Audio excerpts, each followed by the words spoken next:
My name is Dr. Sajid Malik. You all know me.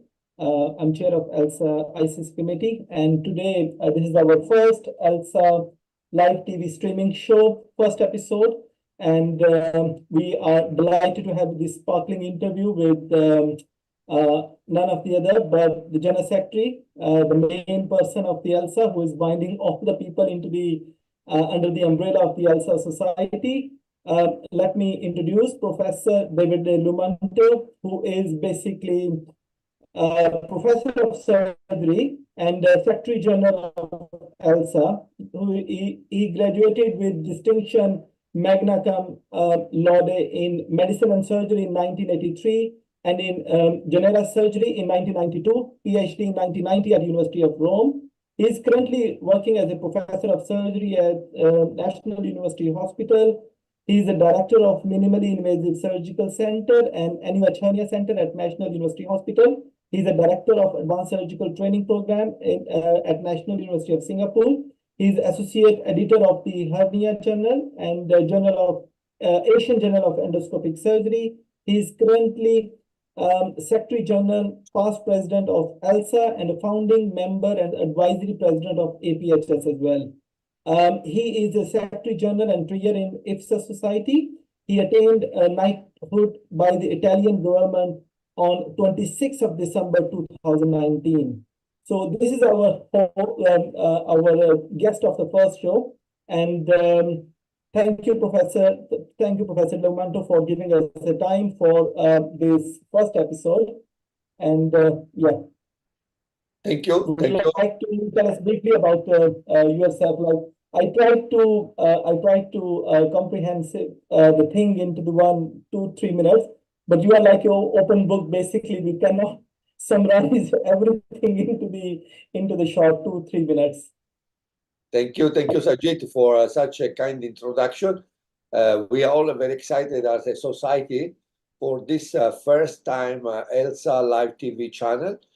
Practically is this program that is under the umbrella of the Information and Communication Committee of ELSA that is led by Dr. Sajid and many other that contribute, is practically aimed to bring experts from the Asian community and from ELSA to have an open discussion and an open forum with many of you. So it will be a monthly appointment, and we hope that many of you can start to follow us. We are trying to improve also new technology to widen the audience. And if you have any request, you can just email to ELSA for any topic or any expert that you would like to interview or would like to share experience with you. This is a very informal. It's a very informal interview. I think I will let Sajid go ahead. Thank you, Sajid. Yeah, sure. Thank you, Prof, for the deep insight. Of course, this is another leading project under the umbrella of the ELSA ICC, all projects basically. And basically, what we are aiming is to interview the different mentors around the globe, basically.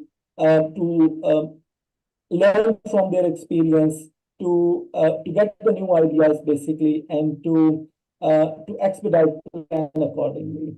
So, Prof, tell me briefly, what exactly is the ELSA? Because I want to show my audience, like, what exactly is the ELSA Society and when it was founded, and what are the main roles of the ELSA Society? Okay, I think it's as a first episode of this TV, I think is a must question, and I thank you for doing so. ELSA is a 30 years old society that started with the development of minimally invasive surgery on the stream of European with the EIS and America with the SAGES. I think also Asian pioneer at the time. There were Peter Go, Sidney Chung, Professor Yak Makawa, and Serafino Ilvano, and Professor Ulvadia from India. I think many of them, I think, have the idea to get together and embrace this new surgical approach and make these people together with the aim and with the goal of education. Because, of course, at the time there was a request of everybody want to learn this technology. We are talking about 1992, so about 32 years ago. We talk about new technology, but it's already 3 decades. So ELSA was started like a small group of pioneers that embrace this technique and want to share with other people. These people, they start to do educational program, they start to do conference.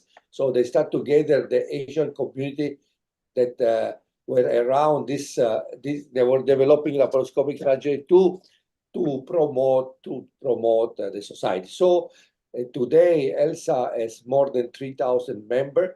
It's a very active society, probably one of the most active surgical society in Asia. Of course, we must consider that ELSA is a continental society. It's not a national society. This brings a lot of challenges, because if you run a society in a country, it's one problem. If you run in a society in a country with the 40 plus country, the problem is decuplicate by the number of the country and the other interface. That's all. So the society after that will make sense, of 92. course. That's very inspirational. Go ahead, sorry. Yeah. Yes, please.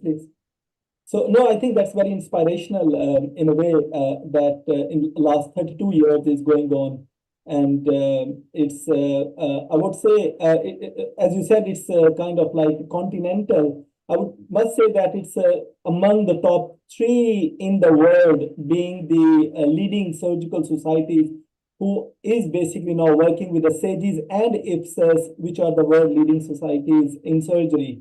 And being an active member of like having 3,000 member, I think after SAGES and EAS is the third society who have these numbers in terms of the as a surgeons, basically not like undergraduates or the graduates, but the proper surgeons who are basically attached with the society. Yeah.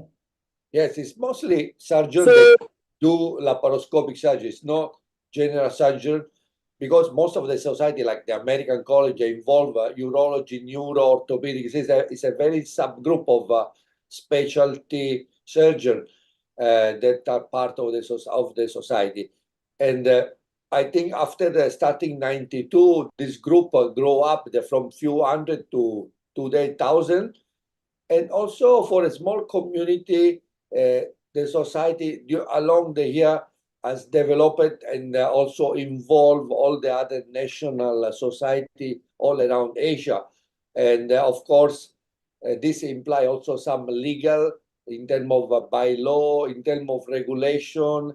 So the society also have a different aspect that you need to manage, not only the education, but also administrative, because a society need to survive, and also to how to say, to fulfill the vision and mission.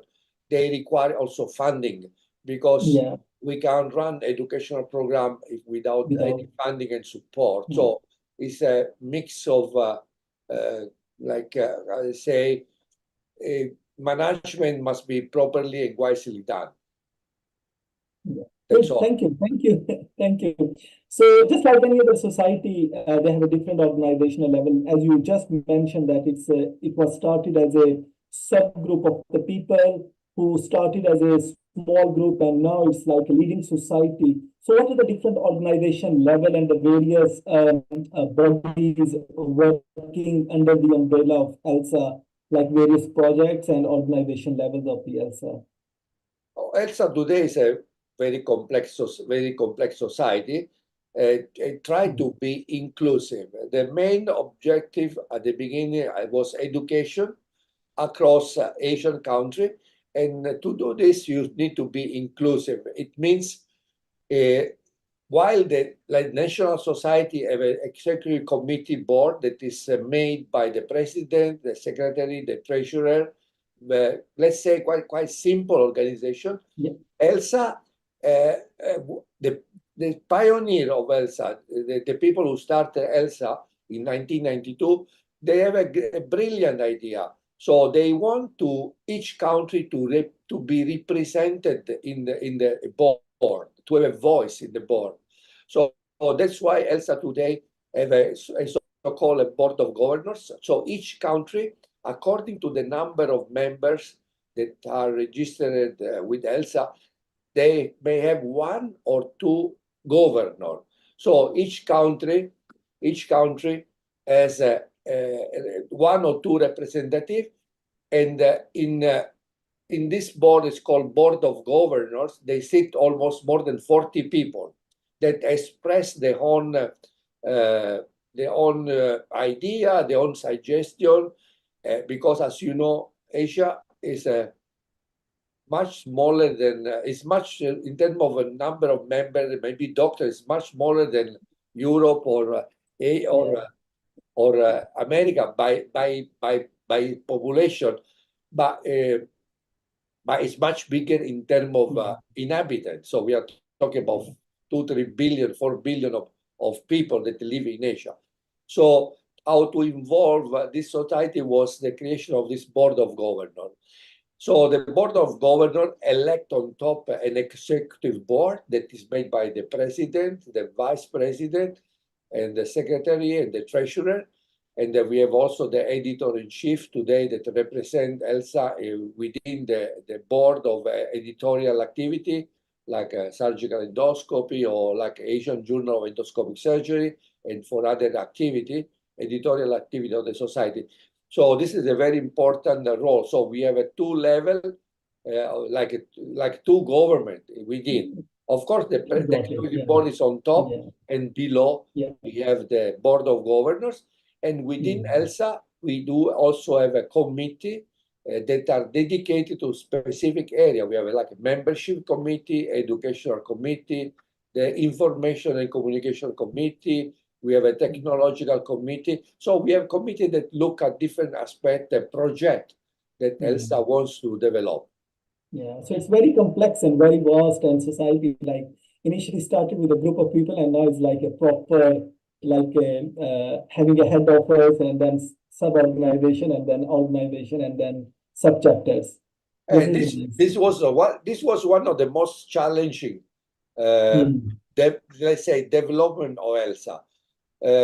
After maybe 10 or 15 years, the ELSA was a kind of an impasse. It was not growing because it was not able to adapt to the changing world, to interrelation also with the other society worldwide.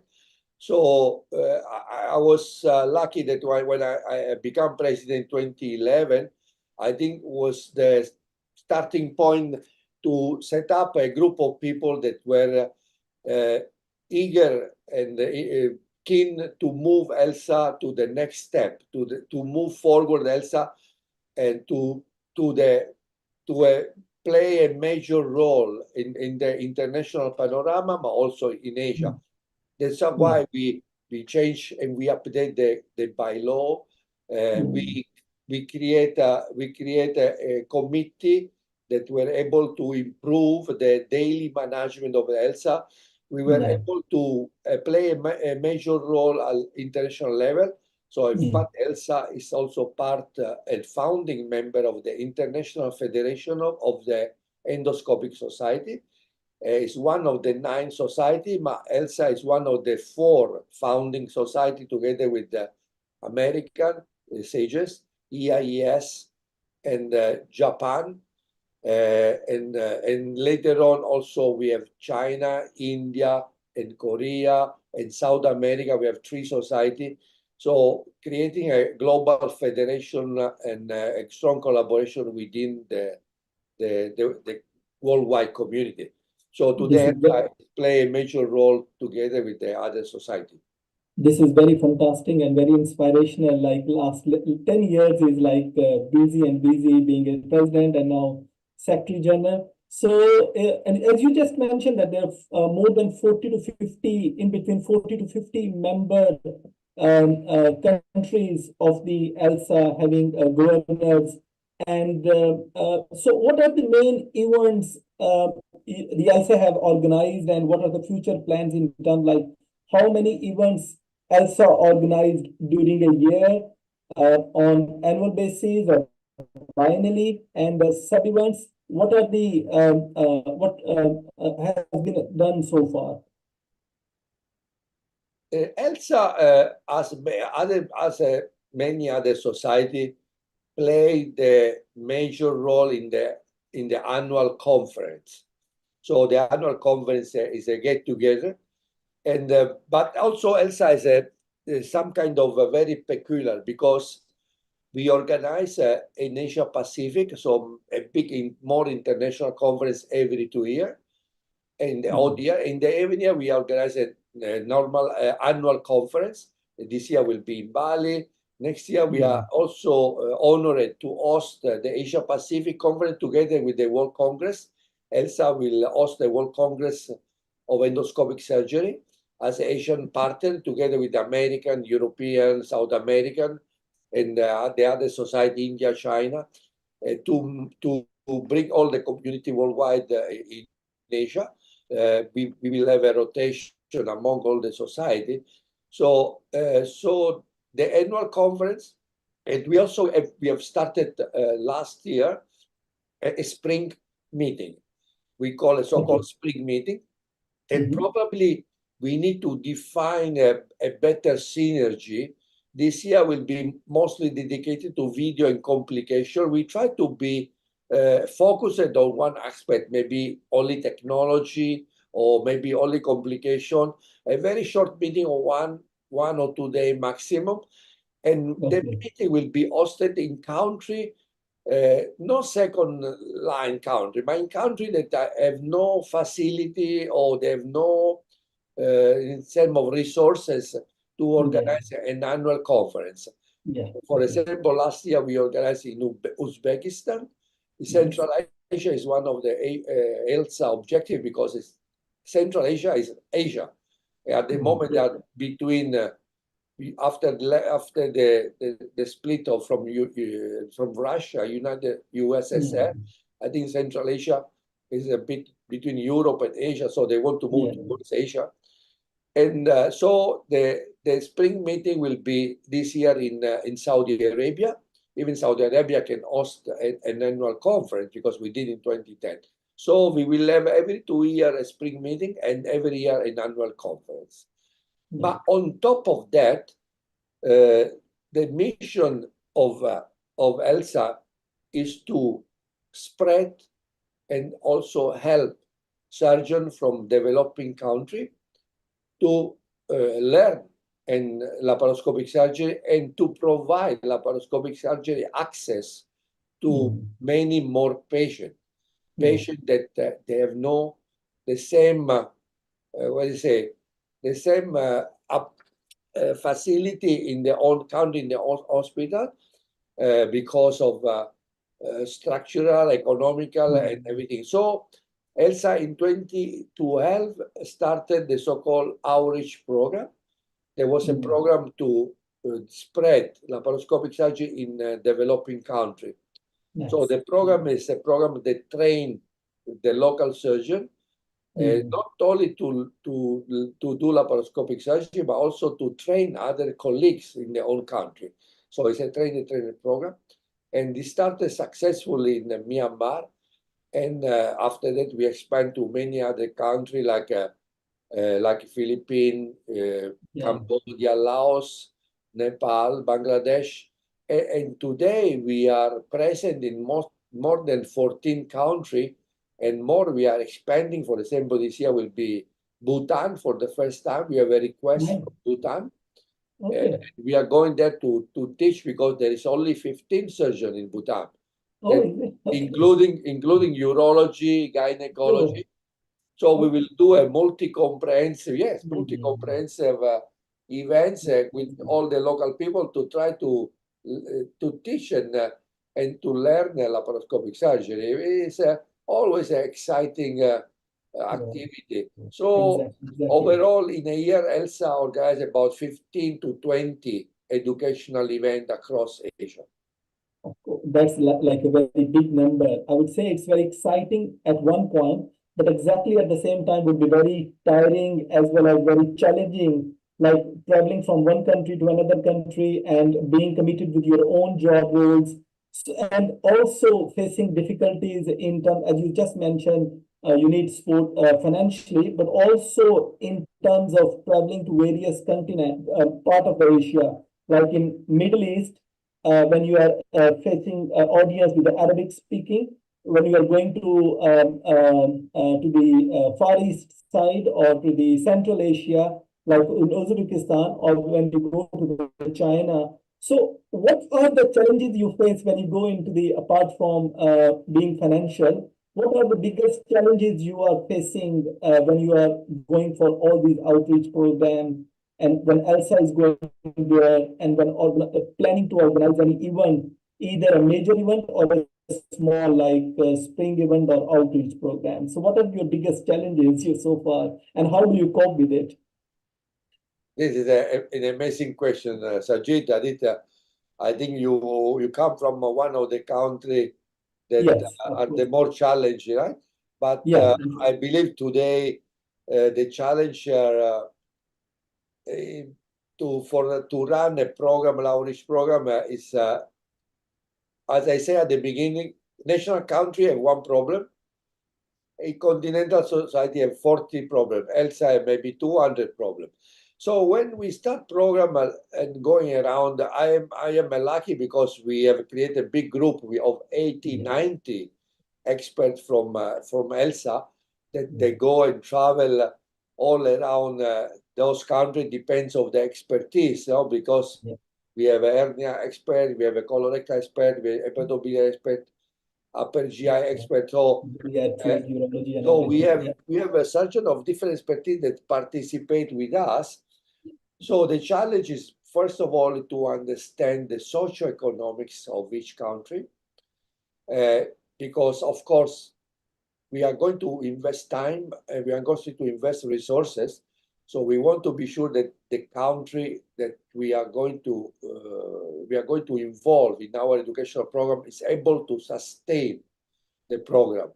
And sustainable means they have resources, and the hospital also can allocate some resources to develop laparoscopic surgery, and they have the manpower to do so.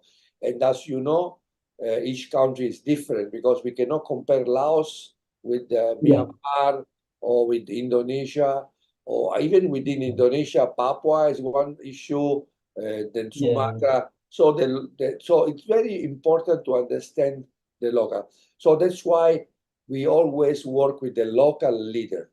So there is our local leader can be one or two or few are the one who really lead the program in their own country, and ELSA just come in as a support, like support the knowledge. Say, okay, we have always strategical meeting every year. And we try to understand what are the needs and requirement and how we can progress and what according to what the country needs to move forward. Ultimately, of course, we want to serve patient. We want patient that make use of the laparoscopic surgery and so on. So I think this is a very important project that ELSA started, and this project is also a flagship program of ELSA, and it has been recognized. I was the one who lead the started program, so I was really honored with many accolades from American, European, and also Asian nation for Asian country for the benefit that this program brought to all the country. Nice.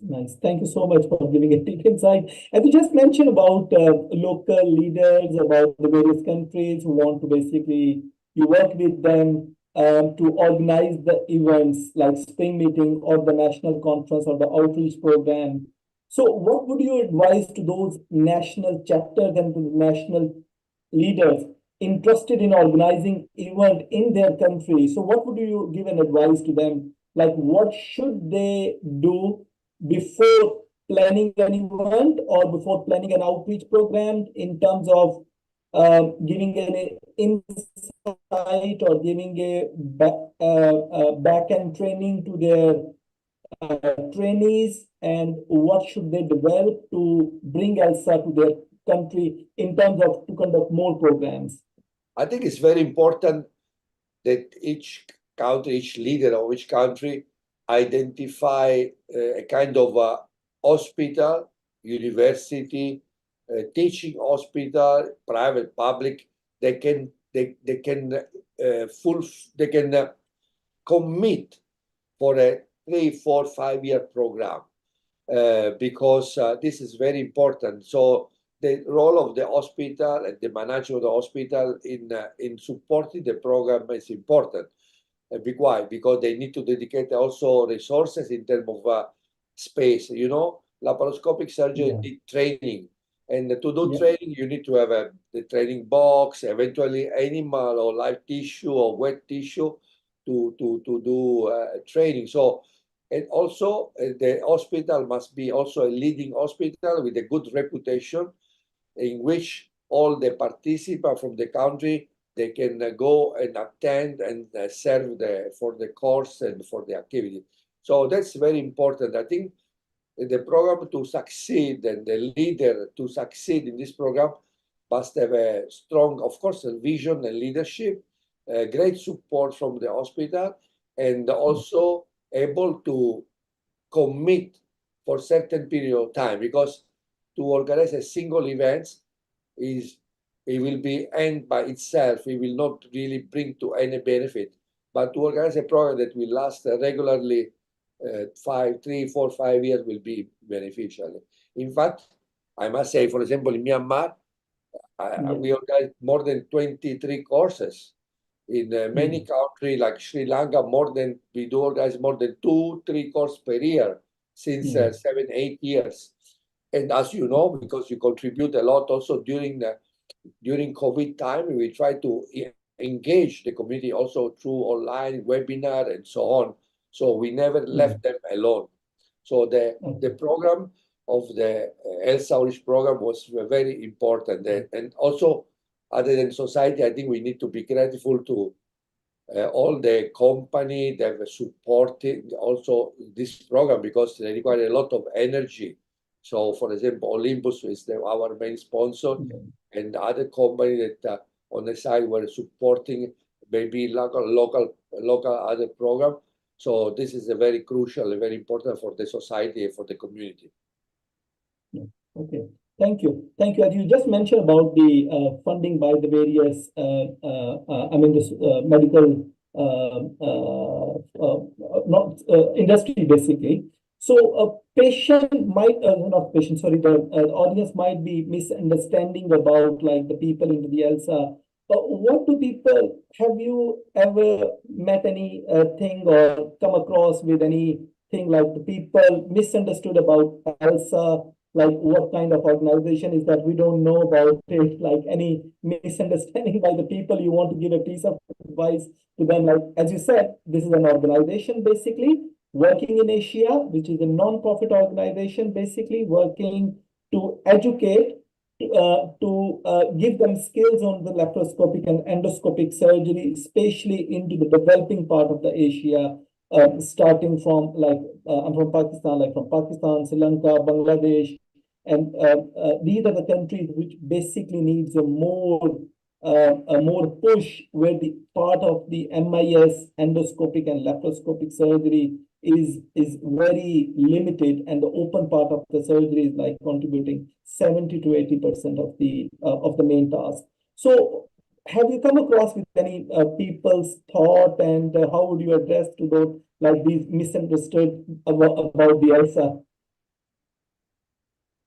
This is a very critical question. I don't know, maybe I shouldn't answer because of first of all, from my position, we saw I went through a lot of experience, and but I think overall, I think within our society, our community, our fraternity, I think we have one rules that above all, the interest is not our personal interest, but it's the interest of the community. We do everything for the best for the patient and everything. So, as a society, as I say, we need the resources because, of course, we cannot run a course, we cannot run a conference, we cannot do educational activity if we don't have resources. If we are not a company that produces resources. So our resources come from commercial. So of course, we try to be also independent from commercial. So it must be a mutual benefit. But overall, we always say we are all good, all friends, we all work for one objective. That is our vision to educate the people, educate surgeon, benefit the patient. So that's, I think, is the one of the concept that I try to always to embed in any people and any member or any person that come in a committee, try to look behind himself and look at how can you serve the community in your best. And so, of course. But of course, that's why it's important to go straight on that line and pursue without any misalignment. Yeah, of course, of course. So our audience would be knowing about we have tried to cover what exactly is the past of the ELSA, how does it started, presently, what ELSA is working on to the various projects, and what conferences at the biennial congress, the main congresses, spring meetings, outreach programs, and also to the national and subnational programs ELSA is conducting basically. And heading forward, let me have this opportunity to ask another question to Professor David Limonto about how do you see the ELSA would be evolving over the next 2-3 years, 5 years, where the ELSA is heading? What are your aims and goals into the next, in upcoming years? We are in continued evolution. We have digitalized with your help, with the help of Emre, with the help of Gafur, with the help of many people, Sujit, many people in a young generation to a digital content with the ELSA app, with the webinar, today TV channel. We are going to implement also live surgery, especially a continuous live surgery broadcasting, like a TV broadcasting monthly. So we have a new activity. We have an ELSA manual that is very successful with more than 1 million download. The ELSA book. So we want to continue to strive on digitalize more content and that make it more available to everybody. So I think the new evolution is to increase the platform, increase the membership, try to be more down to the earth, so means to involve more young people and young generation. We know that after our digitalization with the ELSA app, with Facebook and everything, we have bring down our supporting age to the 30, 40. So we want to spread more news. We want to attract more young generation to our society and make it more vibrant and more attractive for them. Thank you. Thank you. So, so basically, more toward digitalization, as you said. Thank you for the comment about the ELSA app and all these YouTube, Twitter, LinkedIn, all run by Sam Amir, Gafur, Ong, Kiyotaka. Like whole team is basically working on the back end for the digitization. As you said, you are looking forward for more younger surgeons to get involved into the ELSA activities. What piece of advice you would like to give to those surgeons or to those endoscopic colleagues who want to join the ELSA into the future, who are still into the middle, haven't joined, or those who have just joined in the last couple of years, who post-COVID basically, who don't know, like pre-COVID, ELSA functionality and the post-COVID ELSA functionality is different, of course.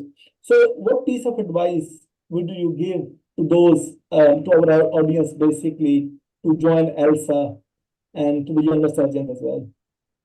I think I believe that ELSA has become more a society that is more young oriented than more on seniority.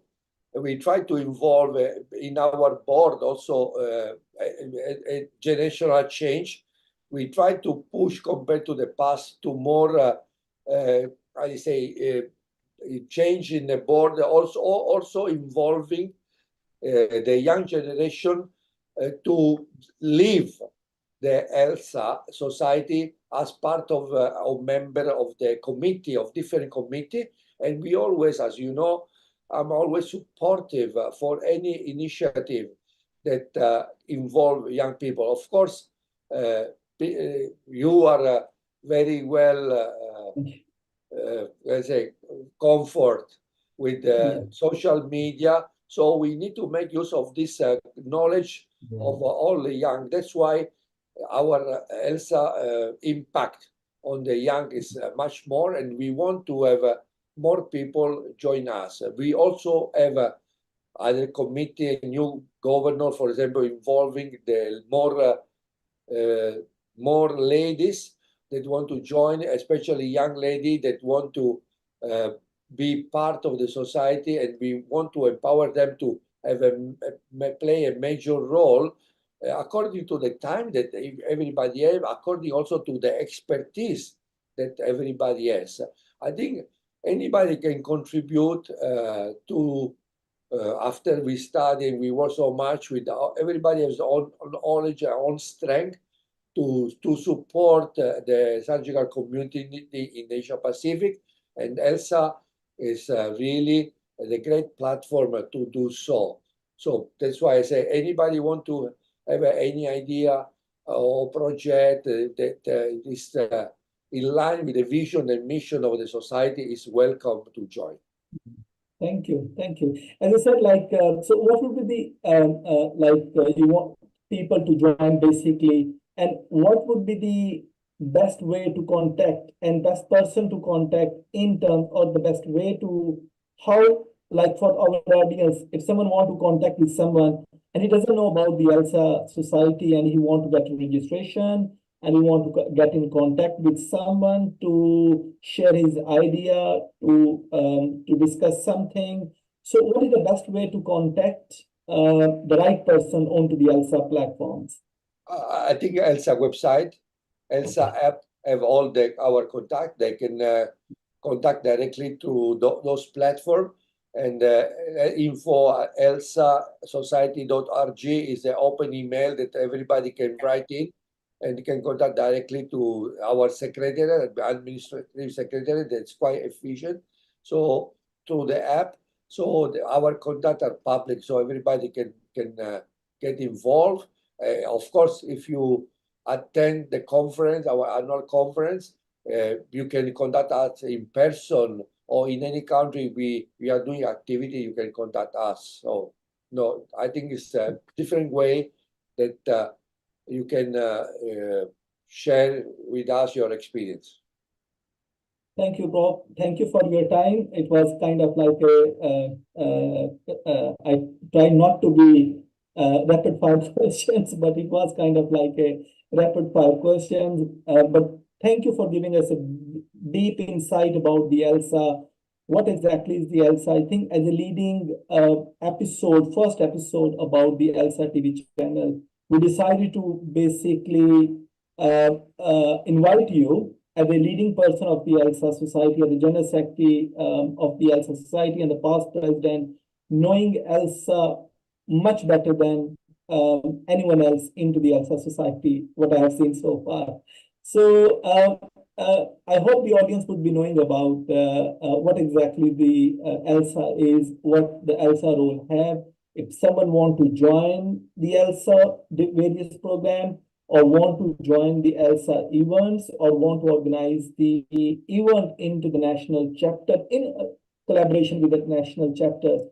So we have tried to cover everything, and you know the answer about like if you want to join or you want to be a part or you want to come. I would like to invite all of you to come and join ELSA, install ELSA app, and install the. You would be keep posted for each and every update about various events happening around the globe. Thank you, Prof. Just a last question before heading off about closing remarks by you. What you describe, like in a summary, like in a couple of minutes, about the ELSA and a piece of advice to our audience, please. First of all, I need to thank you for this initiative. Today is the first episode of this TV channel. I think you keep updated with us. So I think we will publish on our website the calendar of the next events. And in this way, the next one will be more topic oriented about colorectal robotic and other place. Maybe this today is just an introduction to our new activity, and we will have a different team anchor man to host these events. And feel free to ask any question to us. Download our ELSA app to keep updated, because you will receive information every here and there with about annual conference and all the activity. So join ELSA, become a member.